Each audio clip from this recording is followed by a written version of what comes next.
बांदा हमारे देश भारत के उत्तर प्रदेश राज्य के दक्षिण में स्थित एक जिला है जो 25 कैट अक्षांश और 80 कैट 23 देशांतर पर स्थित है। इसके उत्तर में यमुना नदी, पूर्व में इलाहाबाद, दक्षिण में विंध्याचल पर्वत श्रृंखला और रीवा, पन्ना, अजयगढ़ जैसी पुरानी रियासतें जो अब मध्य प्रदेश में हैं, और पश्चिम में केन नदी और हमीरपुर जिला है। इस क्षेत्र को बुंदेलखंड जिला बांदा के नाम से जाना जाता है। शहर की सीमाएं और नामकरण। बांदा शहर के पश्चिमी किनारे पर केन नदी और पूर्वी किनारे पर विंध्याचल पर्वत श्रृंखला की एक पहाड़ी के दामन में बस्ती मौजूद है। इस शहर में 2 गांवों की जमीन शामिल है। पूर्वी भाग की आबादी लड़ाका पुरवा और पश्चिमी भाग की जमीन भवानी पुरवा के नाम से सरकारी कागजात में दर्ज है। इसकी सीमाएं चारों ओर इस प्रकार हैं: उत्तर में गांव कनवारा, पूर्व में गांव पलहरी, दक्षिण में गांव सोना और पश्चिम में केन नदी और उसके पार भूरागढ़ का किला मौजूद है। बांदा नाम पड़ने की वजह यह बताई जाती है कि प्राचीन समय में बामदेव नाम के एक ऋषि मुनि यहां आए थे और उन्होंने इस पहाड़ी पर निवास किया था, जिसके चारों ओर आज शहर बसा है। उनकी याद में इस पहाड़ी पर एक मंदिर भी बना हुआ है। उन्हीं के नाम के संबंध में इस बस्ती का नाम बामदेव हुआ, जो ज्यादा इस्तेमाल होने पर बांदा हो गया। इतिहास और विकास। बांदा गजेटियर के पेज 208 पर लिखा है कि शुरुआती समय में यहां के मूल निवासी कोल और भील थे, जिन्होंने खुटला मोहल्ला बसाया था। उनका पेशा लूटमार करना था और उनका मुखिया एक दूबे ब्राह्मण था, जिसे मिहर राजपूत के ब्रजराज ने हराया था। इस ब्रजराज के 2 भाई भवानी और लड़का थे, जिनके नाम पर भवानी पुरवा और लड़ाका पुरवा 2 गांव बसे।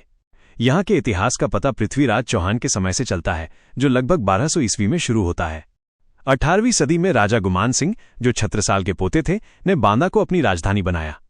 शुरुआती आबादी निम्नी नाले के उस पार राजा के बाग और राजा के तालाब के पास बसी और बाद में आबादी बढ़ने पर दूसरे मोहल्ले बसे। शमशेर बहादुर सानी और नवाब जुल्फिकार बहादुर ने महल, सराएं, जामा मस्जिद और तालाब जैसी इमारतें बनवाईं। 1812 ईस्वी में नवाब शमशेर बहादुर सानी से संधि की पुष्टि होने के बाद गवर्नर जनरल के एजेंट मिस्टर रिजर्डर्शन ने अर्दली बाजार और सराएं बनवाईं, जो बाद में कलेक्टर मिस्टर मेन के नाम से मेन साहब की सराएं मशहूर हुईं। यहाँ एक जर्नैली कोठी भी बनवाई गई, जिसमें साल में 2 बार बनारस से सेशन जज आकर गंभीर मुकदमों की सुनवाई करते थे।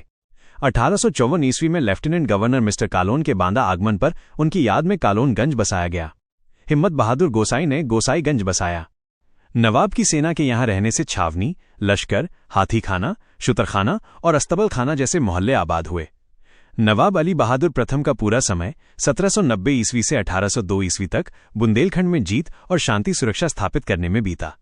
युद्ध सामग्री के लिए नवाब ने बारहदरी से थोड़ी दूरी पर लोहारों को बसाया था, जो सेना के लिए तलवारें और अन्य युद्ध के सामान बनाते थे। इनकी बस्ती आज भी गूलर नाका में लोहारों की गली के नाम से प्रसिद्ध है। बलखंडी नाम के एक मजनू फकीर के नाम से बलखंडी नाका प्रचलित हुआ। अंत में अली बहादुर सानी के समय में अलीगंज और बंगाली क्लर्कों की आबादी से बंगालीपुरा प्रचलित हुआ। मगरिबी साहब के अहाते के अंदर शहर में केवल एक गूलर का पेड़ होने के कारण इस मोहल्ले का नाम गूलर नाका हो गया। सामाजिक और सांस्कृतिक जीवन। इस शहर के निवासियों के आपसी संबंध नवाबी समय से ही बहुत सौहार्दपूर्ण रहे हैं, जो मेलों और त्योहारों के मौकों पर साफ दिखाई देता है। सावन के महीने में नवाब साहब के तालाब पर एक मेला लगता है, जिसमें हजारों स्त्री पुरुष शामिल होते हैं। क्वार के महीने में रामलीला भी बड़े शानदार तरीके से होती है, क्योंकि इसका इस जिले से खास संबंध है।